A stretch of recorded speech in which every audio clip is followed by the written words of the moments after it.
Welcome to our Wednesday night Bible study here at Spring Creek. We're going to do this online for the duration. People have asked about putting our Wednesday night Bible studies online, so we're going to start doing that. Right now, we're going to redo what we did last Wednesday night for the sake of those who didn't get a chance to be with us, and as kind of a way of review for those who were here Wednesday night. And then start next Wednesday. We'll start posting the videos sometime during the day.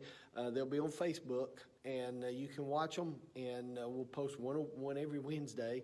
And we're going to continue to do this even after we're able to come back in and all be in the same building. We'll continue to post our Wednesday videos online so that if you're not a member of our church or you're not able to be here on Wednesdays, you can keep up with our Bible study.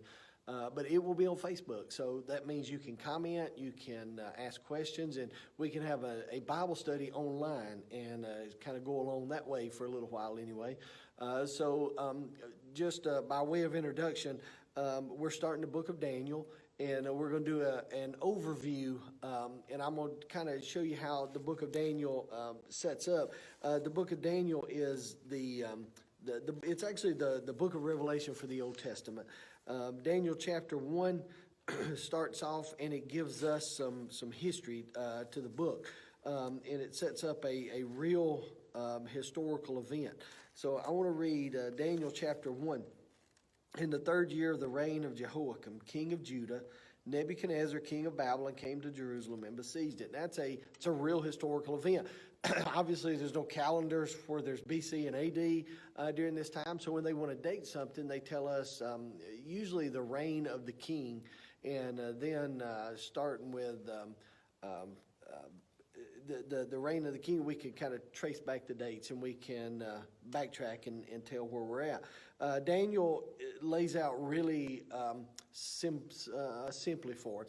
The first 6 chapters are history. It's all historical events. It's stories that you've heard of in Sunday school, like the statue of Nebuchadnezzar, Daniel in the lion's den, Hebrew children in the fiery furnace. So it's things that you've heard about. It's historical events. Starting in chapter 6 through chapter 12, it's mostly prophetic. And if you want to kind of see what takes place or how this takes place or kind of what fuels the book of Daniel, what kind of sets it up, in 2 Kings chapter 23, starting in verse 24, kind of gives us the mood of the time and kind of what's going on. In 2 Kings 23:24, it says, moreover, Josiah is a good king of Judah who's replaced a succession of bad kings, and he's actually trying to do good. And it says about him, Josiah removed the mediums and the spiritists and the teraphim and the idols and the abominations that were seen in the land of Judah and in Jerusalem, that he might confirm the words of the law which were written in the book that Hilkiah the priest found in the house of the Lord. Before him there was no king like him who turned to the Lord. Most of them had turned from the Lord. Josiah turned to the Lord with all his heart and with all his soul, with all his might, according to all the law of Moses. Nor did any like him arise after him. However, the Lord did not turn from the fierceness of his great wrath, with which his anger burned against Judah, because of all the provocations with which Manasseh had provoked him. So even though Josiah is trying to do good and turn the country around, there's still a lot of negative that has taken place in Judah, and God's wrath was still burning against the country. Verse 27, the Lord said, I will remove Judah also from my sight, as I have removed Israel.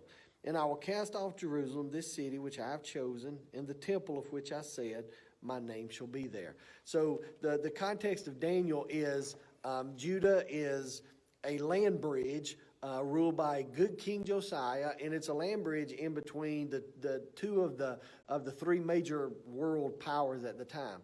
The 3 powers that are dominating the time period of Daniel are Assyria, Babylon, and Egypt. Now, Assyria is the most dominant, and they are controlling Babylon. And Judah is almost like a land bridge in between the two, so it kind of separates them as a buffer. But Assyria is controlling Babylon. The third great power is Egypt. Egypt is ruled by a pharaoh named Pharaoh Necho II. Babylon is ruled by Nebuchadnezzar's father, a man named Nabopolassar. And so the whole thing about Daniel is that it takes place in this time period where there's a lot of hostilities going on because of the controlling of Babylon by Assyria. And so Josiah is a good king. He's trying to do good, but God's anger is burned against Judah. But Josiah gets a lot of positive reinforcement from Jeremiah. Jeremiah and Josiah are about the same age. They're about 21 at the time. And Jeremiah chapter 1, verse 1 actually kind of gives some positive things to Josiah. Now, Daniel is born about 620 BC. Josiah becomes king in about 640 BC.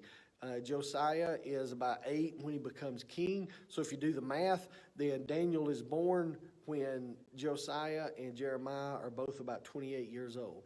And there is some events that are going to take place in the world that kind of shapes up how Daniel chapter 1 starts. Remember, it's all historical. This is actual history that takes place. In 625 BC, Nabopolassar, the father of Nebuchadnezzar, whom you have heard about from Daniel, Nabopolassar decides that he's going to attack Assyria. Nabopolassar is the king of Babylon. They're under the thumb of Assyria, and he's going to attack and try to liberate Babylon. So he's going to get his freedom. And so he attacks. Now, the only other major world power at the time is Egypt. So Egypt's got to pick a side. Are we going to go with Assyria or are we going with Babylon? And so Assyria decides, Egypt decides that they're going to go with Assyria. So Egypt and Assyria now are going to fight against Babylon. Judah's in the middle. Judah's that little land bridge. Not a big country, but they're right in the middle. And so Judah picks a side. They pick Babylon. So this thing sets up historically where there's going to be a war of independence fought between Babylon and Judah on one side, Assyria and Egypt on the other side. Between 609 BC and 605 BC, when Daniel is taken to Babylon, there's no religious excitement in the land. There's no fervor for God. There's no religious environment that Daniel's being raised up in, and that's his environment. Jeremiah's still preaching. That's why we call him the weeping prophet, because he's preaching really to no avail, it seems, because people are really not turning to the Lord like he thought. And so there's some interesting things that take place. The Battle of Carchemish is going to come around, and the Battle of Carchemish is one of the most important turning points in world history. Jeremiah prophesies it. I'm going to read to you Jeremiah chapter 26, and I'm going to kind of show you how that the Bible ties together some of these things. In Jeremiah 26, Jeremiah is talking about, or Jeremiah 46, I'm sorry, he's talking about this same battle that's going to kind of shape world history and set up the book of Daniel. In Jeremiah 46, verse 1, that which came as the word of the Lord to Jeremiah the prophet concerning the nations, to Egypt concerning the army of Pharaoh Necho, king of Egypt, which was by the Euphrates River at Carchemish. Carchemish is where the battle is going to take place, which Nebuchadnezzar, king of Babylon, defeated in the 4th year of Jehoiakim, the king of Josiah, the king of Judah. So here's what's happened. During the battle, there's this battle, Babylon and Judah against Assyria and Egypt, and during the battle, Josiah gets killed. Josiah is now gone. His son Jehoiakim, who is an evil king, takes over the reins of Judah. So Jehoiakim is in charge, and they fight at this place in 605 BC called Carchemish. At Carchemish, something else happens. Nabopolassar, the father of Nebuchadnezzar, dies. And so Nebuchadnezzar hears that his daddy is dead in battle. And so Nebuchadnezzar decides that he's going to go back to Babylon, go back home and kind of institute his reign, take over, kind of put his policies in effect. And so Nebuchadnezzar decides he's going to go back home.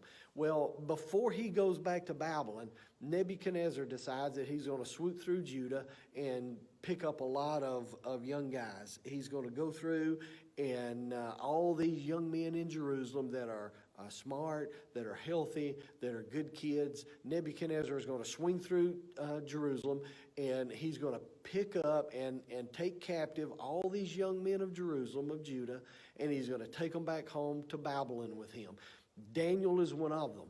The three Hebrew children, Shadrach, Meshach, Abednego, they are three more of them. And so Nebuchadnezzar comes through and he takes these good kids of Jerusalem and he runs them back to Babylon.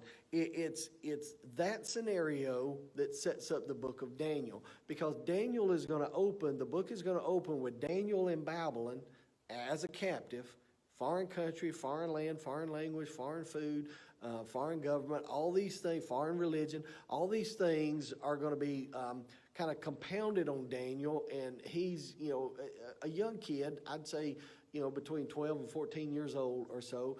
And Daniel's going to be forced with being in this situation and still trying to follow the precepts of God. Follow God even when it's difficult. Follow God even when it's not possible.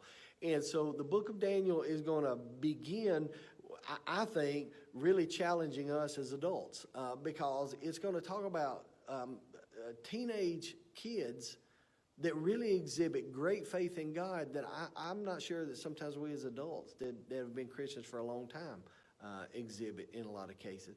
But that's how Daniel sets up. That's kind of an overview of the book of Daniel. That's the setup for it. That's the history part of it.